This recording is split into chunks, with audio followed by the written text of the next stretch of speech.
आज हम लोग स्टार्ट करेंगे, जिसको शॉर्टकट में हम लोग SI भी बोलते हैं, सब इंस्पेक्टर और सिंपल इंटरेस्ट।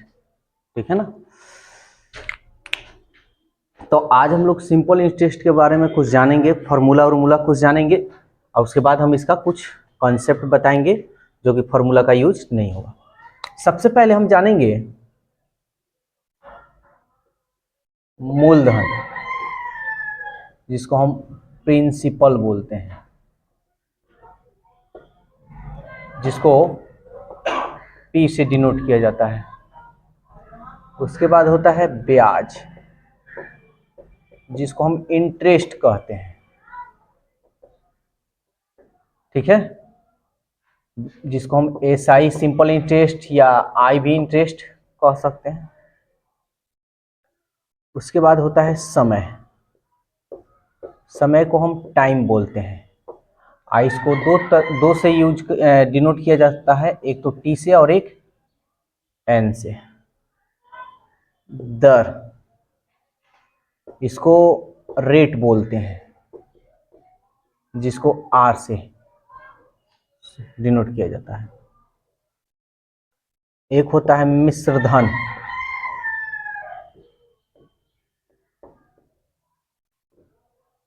मिश्र धन को अमाउंट कहते हैं, जिसको ये सब जानकारी होना जरूरी है। ये जानकारी नहीं होगा तो कंपाउंड इंटरेस्ट और सिंपल इंटरेस्ट दोनों में गड़बड़ होगा। तो ये जानकारी होना चाहिए किसको क्या कहते हैं और किसको नहीं। बस यही 5 चीजें है, 5 चीजों को जानना है। तो पहले हम मूलधन के बारे में हम जानेंगे। ठीक है, जब हमारा जो पैसा होता है, जितना भी पैसा हो, चाहे 2 रुपया, 100 रुपया, लाख रुपया, करोड़ रुपया, जितना हो, या बैंक में जितना हम पैसा जमा करते हैं, ठीक है ना, जितना हमारी रकम होती है उसको हम बोलते हैं मूलधन। यानी मूल मतलब मेरा मूल, धन मतलब धन, मेरा मूल धन कितना है, 1 करोड़, मेरा 1 करोड़ है तो 1 करोड़ वो हो गया मूलधन। अब 1 करोड़ से अधिक मिला है तो वो तुम्हारा मूलधन नहीं है। ठीक है ना। मूलधन का मतलब अपनी धन, अपनी धन, या जितना पैसा हम जमा करते हैं, यानी जो बैंक या जहां भी, या हाँ, जो बैंक को जमा करते हैं, ठीक है ना, उसको हम मूलधन कहते हैं। आज जब क्वेश्चन बनाओगे ना, तो इसमें जो पहले अमाउंट दिया रहेगा, ध्यान देना, ये बात बहुत इंपॉर्टेंट है। जब क्वेश्चन दिया रहे, जब पहले अमाउंट दिया रहे, मतलब अमाउंट मतलब पहले पैसा दे दिया रहे, 500 रुपया के हिसाब से इतना, तो समझ लेना वो तुम्हारा क्या है, मूलधन है। लेकिन जब समय के बाद हो, पहले धन या पैसा दिया हो, तो वो क्या हो जाएगा, मूलधन हो जाएगा, यानी P का मान हो जाएगा। ठीक है ना। लेकिन समय के बाद दे, 500 रुपया के हिसाब से इतना प्रतिशत की दर से इतना समय के बाद इतना रुपया, तो वो समझ लेना हमेशा वो अमाउंट होगा। ठीक है, अभी हम क्लियर करते हैं। मूलधन समझ में आ गया, जो पैसा जमा करते हैं या जो मेरा मूल धन होता है उसी को हम बोलते हैं मूलधन। इसमें कोई दिक्कत। ब्याज तो तुम जानते हो, ब्याज का मतलब इंटरेस्ट, ब्याज का मतलब इंटरेस्ट मतलब हो गया कि तुम इतना रुपया जमा कर रहे हो, इतना साल तक तुम जमा करोगे तो तुमको इतना रुपया की दर से दिया जाएगा। यानी कहने का मतलब जो तुम्हारा जो पैसा है और तुम्हारे बैंक में जमा किए, और तुम 1000 रुपया जमा किए, और कुछ साल के बाद जब निकाल रहे हो तो 1000 से वो ज्यादा रुपया दे, यानी तुम्हारे धन से ज्यादा रुपया दे, तो जो एक्स्ट्रा रुपया दे रहा है वही तुम्हारा क्या हो जाएगा, ब्याज होगा।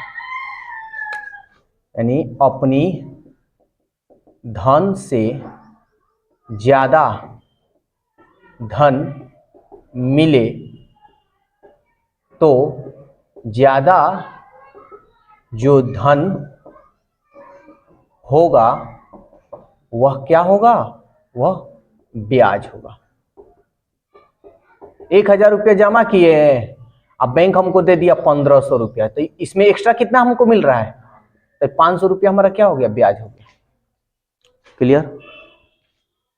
टाइम, अब ये जो पैसा तुमको देगा भाई, ऐसा थोड़ा है कि जमा किया तुरंत ले लिए, कुछ समय के बाद, कुछ साल के बाद, कुछ महीनों के बाद ये मिलता है। तो जितना समय के बाद तुमको ब्याज मिलता है, यानी जितना समय के लिए कहा देता है कि भाई इतना समय में आप जमा करोगे या इतना समय के लिए आप रखोगे तो तुमको इतना हम पैसा देंगे। तो जितना समय के लिए वो रखता है पैसा, या जितना समय के लिए हम लोग पैसा जमा करते हैं, उसको हम बोलते हैं टाइम।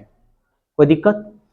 दर, और ये याद रखना, टाइम तो जानते हो, महीना में रहेगा, वर्ष में रहेगा, दिन में भी होता है कभी कभी। दर जो होता है हमेशा परसेंट में रहेगा, हमेशा। 1,000 रुपया जमा किए 2% की दर से, ठीक है ना। तो ये भी इंटरेस्ट है, ठीक है ना, इंटरेस्ट है कि इतना परसेंट के हिसाब से हम आपसे लेंगे, ठीक है। कोई दिक्कत? अमाउंट, अमाउंट हम उसको कहते हैं जो मेरा धन और मेरा धन के बाद जो एक्स्ट्रा पैसा हो, दोनों को मिलाकर। जैसे हम 1,000 रुपया जमा किए, तो 1,000 ये हमारा धन है ना जी, तो ये हमारा हो गया पी, और हमको मिल गया 1,500 रुपया, तो भाई हमारा ये धन थोड़े है, हमारा तो धन 1,000 रुपया है, 1,000 से ज्यादा मिल रहा है, तो ये तुम्हारा क्या हो जाएगा? अमाउंट हो जाएगा। और जो एक्स्ट्रा मिल रहा है, कितना एक्स्ट्रा मिल रहा है? 1,000 जमा किए थे, 1,500 मिल रहा है, यानी भाई हमको 500 रुपया मिल रहा है एक्स्ट्रा, तो ये हमारा हो गया SI, सिंपल इंटरेस्ट कहो या इंटरेस्ट कहो। हम बताएंगे सिंपल इंटरेस्ट और कंपाउंड इंटरेस्ट में क्या अंतर है, ठीक है ना। इसमें हम जिक्र नहीं करेंगे, कंपाउंड इंटरेस्ट में करेंगे, इसमें कोई दिक्कत? तो अमाउंट का मतलब हो जाता है, अमाउंट का मतलब होता है इसमें तुम्हारा होगा एक मूलधन और एक हो जाएगा ब्याज। समझ में आया? तो मूलधन और ब्याज जब मिलता है तो वो हो जाता है अमाउंट, यानी ए, इसको ए से डिनोट किया जाता है। कोई दिक्कत? अब इसमें कुछ छोटा मोटा पूजिया कुछ फार्मूला है, तो हम फार्मूला इसलिए लिखवा रहे हैं कि क्लास 8 9th में तुम लोग अगर पढ़े हुए, 8 में मिलेगा, 7th 8 में मिलेगा, तो ये फार्मूला मिलता है, कभी कभी इसका यूज आदमी कर लेता है, लेकिन जब हम ये क्वेश्चन बताएंगे तो इसका फार्मूला का यूज नहीं करेंगे। लेकिन अब ये बोल दिए कि नहीं करेंगे तो याद ना करें, ये गलत करना, ऐसा नहीं करना, याद करना, कहीं कहीं यूज भी हो जाएगा। जैसे साधारण अगर ब्याज यानी SI निकालना हो तो क्या हो गया? P गुणे R गुणे T बाई 100। अगर सिंपल इंटरेस्ट है, अगर हमको इसमें से किसी का भी मान निकालना हो, मान लो P का मान निकालना है हमको, तो ये 100 इधर चला जाएगा, SI गुणे 100 अब बटा R गुणे T। कोई दिक्कत नहीं ना हो रहा? अगर R तुमको निकालना है तो 100 को इधर भेज दिए, SI गुणे 100 अब बटा, देखो 100 इधर चला गया, तो R ना निकालना है तो P गुणे T हो जाएगा। 4 नंबर P हो गया, R हो गया, और अगर हमको T निकालना हो तो ये इधर चला जाएगा, SI गुणे 100 बटा P गुणे R। P निकल गया, R निकल गया, T निकल गया। कोई दिक्कत? अगर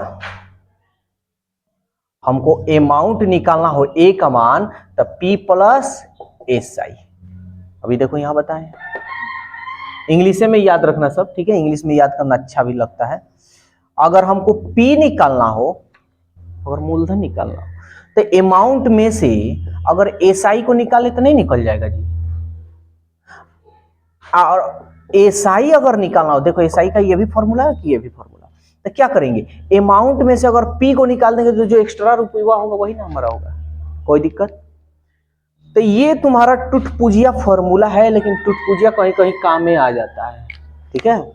तो इसको याद कर लेना है, ऐसा नहीं कि याद नहीं, ये बेसिक चीज है, ये तुम्हारा जो चीज बताया है बेसिक कॉन्सेप्ट है, जो कि यूज कहीं कहीं हमको करना है, लेकिन हम जब पढ़ाएंगे तो इस सारी चीजों को यूज नहीं करने देंगे, एकदम चुटकी भर। बस एक चीज हम बतलाएंगे कि भाई कभी भी SI निकालना, ठीक है ना, कभी भी SI अगर निकालना हो तो हम क्या करेंगे? R को और T को गुणा कर देंगे, यानी दर गुणे समय।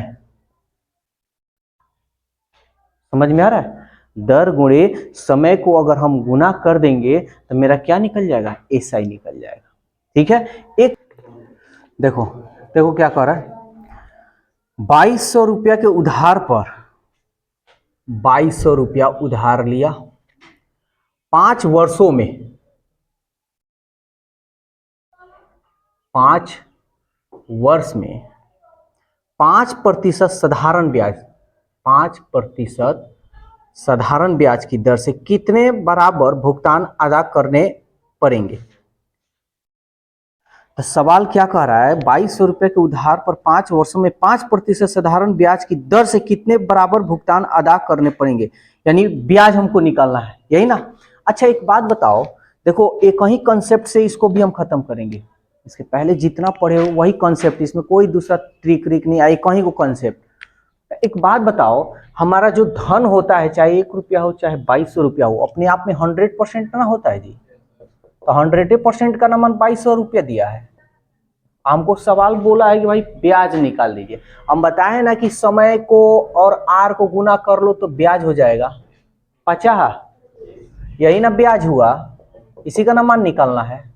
20 से 20, 25 दूनी 50, 25 दूनी 50 और 5 55, तो कितना रुपये ब्याज देना होगा, 550 होकर। 25,000 की राशि प्रथम 2 वर्ष तक 6% वार्षिक, 2 वर्ष के बाद 9% वार्षिक साधारण ब्याज प्राप्त होता है। यदि राशि 5 वर्षों के लिए ब्याज पर लगा दी जाए तो आयकर ₹2500 से ज़्यादा प्राप्त ब्याज का 20% हो तो बताएं कितना आयकर अदा करना पड़ेगा।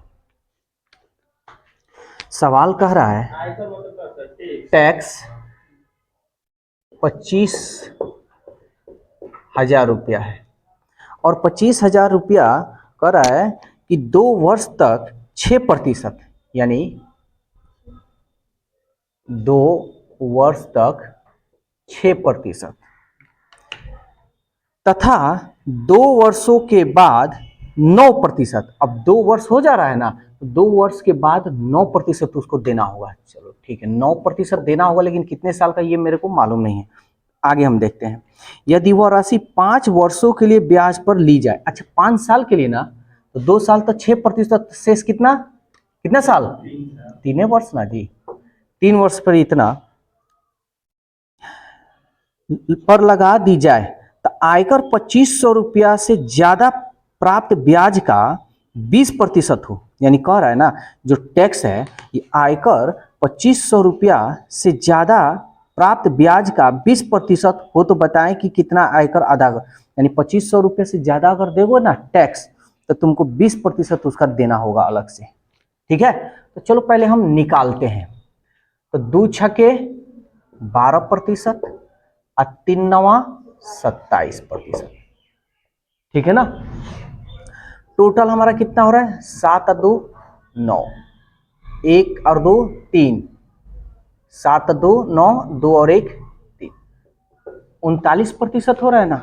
अब टोटल कितना आ रहा है, 39%। तो देखो तो अपने आप में 100%,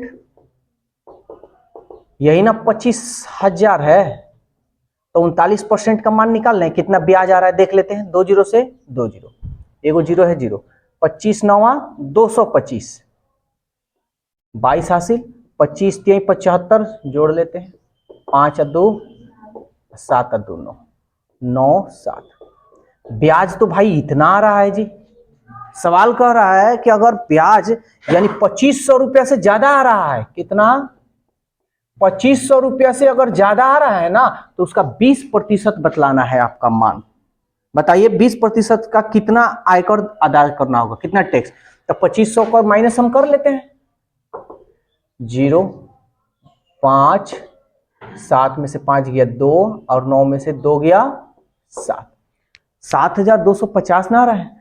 तो इसका 20% हमको क्या करना होगा, टैक्स देना होगा। तो इसका 20% निकाल लो, 0 0 0 से 0, 2 पचे 10, 2 दूनी 4 और 1 5 और 2 सत्ते 14। तो हमको टैक्स कितना देना होगा, ₹1450, क्योंकि ये 2500 से क्या है, ज्यादा है। समझ में आया। 10 नंबर कह रहा है किसी धन पर 5.5% 5.5%। वार्षिक ब्याज की दर से साधारण ब्याज एक साल में कितना, एक साल में 676.50 रुपया। यानी कह रहा है ना कि साधारण जो ब्याज है एक साल में 676.50 रुपया, इतना ब्याज हो रहा है, एक साल के बाद ब्याज इतना हो रहा है। यदि उसी धन को 5%, उसी धन को 5% वार्षिक दर से लगाई जाए एक साल में ब्याज पहले से कितना कम होगा, पहले से कितना कम होगा ये हमको बतलाना है। ठीक है ना। तो चलो देखते हैं कि पहले से कितना ये कम हो रहा है। तो ये कह रहा है ना कि पहले 5.5 था, अब उतना नहीं, अब इतना लगा दिया जाए तो कितना कम होगा, यही ना बात बोला है। तो पहले हम ये देखेंगे कि 5.5 और एक साल में इतना ना ब्याज हो रहा है। तो देखो तो ये एक साल में टोटल ब्याज कितना होगा, इसको इसमें गुना करेंगे तब 5.5 पे ना ब्याज होगा। आई ब्याज दे रहा भाई इतना रुपया, कह रहा है कि भाई पहले से कितना कम होगा, पहले था कितना 5.5, अब हो गया है 5, कितना कम हो रहा है जी, 0.5% ना कम हो रहा है ना, इसी का ना मान हमको ज्ञात करना है। बस निकाल लो, इसको इधर गुना कर लो, 676.5 गुणे 0.5 बटा ये नीचे ला दो 5.5। अब हम क्या करेंगे, पहले दशमलव का काम क्लियर करेंगे। ये दशमलव एक अंक पहले है, इधर एक अंक पहले हटा दे। अब इसको कटाना हो सो कटा, जीरो का तो वैल्यू नहीं होता है, हटा दो इसको। 5 एकम 5, 5 एकम 5, इसको कटाओ। 11 छक्के 66, एक बचा 16, 11 एकम 11, कितना बचा 5, 5 गया इसमें, 11 पचे 55। तो कितना रुपया कम हो रहा है जी, 61 रुपया 50 पैसा। ये इसके बाद दशमलव जीरो है ना, सॉरी ये दशमलव है ना, इसके बाद तुम जीरो बैठा सकते हो। समझ में आया। रमेश 10% साधारण ब्याज की दर से 10% साधारण ब्याज की दर से 7800 रुपया बैंक में जमा किया। ये देखो कितना रुपया बैंक में जमा कर रहा है, 7800। तो ये अपना धन न जमा कर रहा है, यही ना पी होता है, बताए थे ना। प्रत्येक दूसरे वर्ष वह बैंक से मिले ब्याज को मूलधन के रूप में जमा कर देता है। देखो 2 साल बैंक में रख देता है, और जैसे 2 साल कंप्लीट हो रहा है निकाल कर फिर जितना ब्याजवा हो रहा है जमा कर रहा है। ठीक है भाई कोई बात नहीं। तो कह रहा है तो 4 वर्ष बाद वह कितना ब्याज पाएगा, कितना ब्याज पाएगा। अच्छा एक बात बताओ, पहले हम 2 साल में देख ले कितना ब्याज पा रहा है। तो 10 दूनी तो 7800 का 20% ब्याज निकाल लें। 2 जीरो से 2 जीरो, 2 अठे 16 और 2 सते 14 और 1 15, ये हो गया, यही ना ब्याज पाएगा। अब क्या कर रहा है ना, जो ब्याज आ रहा है ना इसको बैंक में फिर लेकर जमा कर दे रहा है। तो 7800 था, अब 1560 रुपया ना हो जाएगा। 6 8 5 13 7 1 8 1 9। अब बैंक में तो उसका इतना रकम है, अब ये फिर कितने साल के लिए, 2 वर्ष के लिए। 4 साल का था, 2 साल के लिए छोड़ देता है। कितना परसेंट के हिसाब से, 10%। तो अब देख लें कि अब ब्याज इसको कितना मिलेगा, 10 दूनी 20, तो 9360 का 20% देखो ब्याज। 0 से 0, 0 से 0, 2 छक्के 12, 2 3 6 और 1 7 और 2 9। तो अब उसको ब्याज कितना मिल रहा है, 7872 रुपया ना। तो सवाल क्या कह रहा है, 1872 रुपया। तो सवाल कर रहा है भाई 4 साल के बाद उसको बताइए कितना ब्याज मिला। तो पहला तो ब्याज ये वाला था और दूसरा ब्याज ये वाला। तो टोटल ब्याज देख लें, टोटल इंटरेस्ट उसको कितना मिला है, कितना 1560 प्लस 1872, 2 7 6 13, 8 5 13 और 1 14, 1 1 2 और 1 3। समझ में आ रहा है। देखो कहने का मतलब है ना कि 2 साल में छोड़ देगा इतना रुपया, तो पहला ब्याज इतना, अभी इस ब्याजवा को निकाला है, निकाल कर फिर कहा भाई इसको भी रख लीजिए, अब टोटल उसका बैंक में इतना अमाउंट हो गया। अब 2 साल के लिए 10% की, अब इस पैसा का ब्याज अब इतना रुपया होगा, तो इस पैसे का ब्याज इतना रुपया हुआ, फिर पहले 2 साल का ब्याज इतना, तो टोटल ब्याज हमको इतना ना रुपया मिलेगा, दोनों को मिला करना। अब ये नहीं कि ये वाला ये 2 साल का ब्याज है, ठीक है ना। नेक्स्ट 12 नंबर, समीर ने रानी से कुछ ऋण लिया, ठीक है, जो कि वार्षिक 11% साधारण ब्याज पर, कितना, सालाना। देखो कभी भी बैंक में जाओगे ना, कर्ज लोगे या कुछ भी लोगे ना, तो इस सालाना इंटरेस्ट जोड़ता है, महीना वाला नहीं। महीना वाला कौन, जो किसी से ले लेते हो आस पड़ोस से, वो लोग महीना वाला ले लेता है। लेकिन जो बैंक हो या सरकारी कुछ भी जो दफ्तर है, ऑफिस है, वो हमेशा सालाना ही तुमसे ब्याज लेगा। अगर 4 वर्ष बाद, कह रहा है अगर 4 वर्ष बाद, ध्यान से समझना, अगर 4 वर्ष बाद, 4 वर्ष बाद, 4 वर्ष बाद उसने और मूलधन दोनों को 7200 रुपया अदा किया, कितना रुपया अदा किया, 7200 रुपया अदा किया, तो ये 7200 रुपया अदा किया, तो क्या क्या करा उसने और मूलधन, यानी दोनों को, तो दोनों का मतलब इंटरेस्ट और ये पी, यही ना जी, यही ना दोनों हुआ, तो उसे कितना ब्याज देना पड़ा। अच्छा पहले हम तो ये देखेंगे भाई कि टोटल 7200 रुपये जमा किया है, तो कितना % टोटल हुआ है, टोटल, तो ये देखो तो 11 चौके, ये तो क्या हुआ, ये तो इंटरेस्ट हो गया ना, सिंपल इंटरेस्ट ना हो गया, तो टोटल हमारा कितना, टोटल पहले तो हमारा 100% अपना धन था ही था ना जी, आइए प्लस ब्याज हो गया, तो अब टोटल हमारा दोनों कितना हो जाएगा, 144% ना हो जाएगा, और 144% का नाम ये दिया है। देखो सब पिछले तरीका से ही बता रहे हैं, कोई दूसरा तरीका नहीं, मात्र एक कॉन्सेप्ट, सब स्वाहा। अब सवाल पूछा है कि भाई इंटरेस्ट बताओ, तो इंटरेस्ट उसको कितना मिल रहा है, तो यही ना 44% का मान हमको निकालना है, निकाल लो। 9 एकम 9 और 9 5 9 6 54, 16 और 9 8 72, 16 5 80 0, इसको इसमें गुना कर लो, कितना होगा, 5 चौका 20, 5 चौका 20 और 2 22, एगो जीरो है, तो उसको इंटरेस्ट कितना देना पड़ेगा, 2200 रुपया या 2200 रुपया मिलेगा। 13 नंबर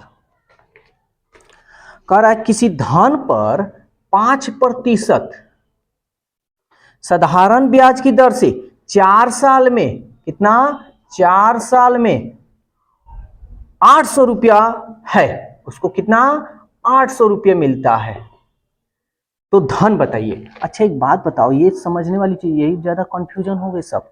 कह रहा है किसी धन पर, कोई धन है, 5% साधारण ब्याज की दर से ब्याज 4 साल में 800 रुपये मिला। अच्छा ये बताओ ये क्या है, अमाउंट है या एसआई है, तो सवाल देखो यहां कह दे रहा है कि भाई कहेगा तब भी ये ब्याज मानना, अगर नहीं कहेगा ना तो सीधा अमाउंट मानना। बताए ना अमाउंट किसको कहते हैं, एसआई और पी को। तो कह रहा है कि 4 साल में, यानी साधारण ब्याज की दर से ब्याज जो है ना, देखो ब्याज कह दे रहा है, ब्याज जो है 4 साल में 800 रुपया। अच्छा देखो तो इसका ब्याज कितना % हो रहा है जी, 20% ना हो रहा है, ये दे रहा है भाई 800। तो सवाल क्या पूछा है, धन हमारा चाहे 1 रुपया हो चाहे 1 लाख हो, अपने आप में 100% ना होता है, 0 से 0, 2 चौके 8, गुना कर लो, 4 एकम 4, 3 0, यानी हमारा धन कितना है, 4000। कोई दिक्कत। नेक्स्ट 14, वह मूलधन जिस पर 6%, कोई धन है, ये कोई धन है, ये मूलधन है, इस पे 6% प्रति वर्ष की दर से 3 वर्ष में साधारण ब्याज 90 रुपया हो रहा है, कितना, साधारण ब्याज 90 रुपया। अच्छा ब्याज कितना % होगा जी, छतरी 18% का ना मान 90 रुपया दे रहा है। क्या पूछा है? मूलधन यानी धन बताना है, तो अपने आप में 100% हमारा धन होता है। 18 पचे 5 एकम, यानी हमारा धन कितना था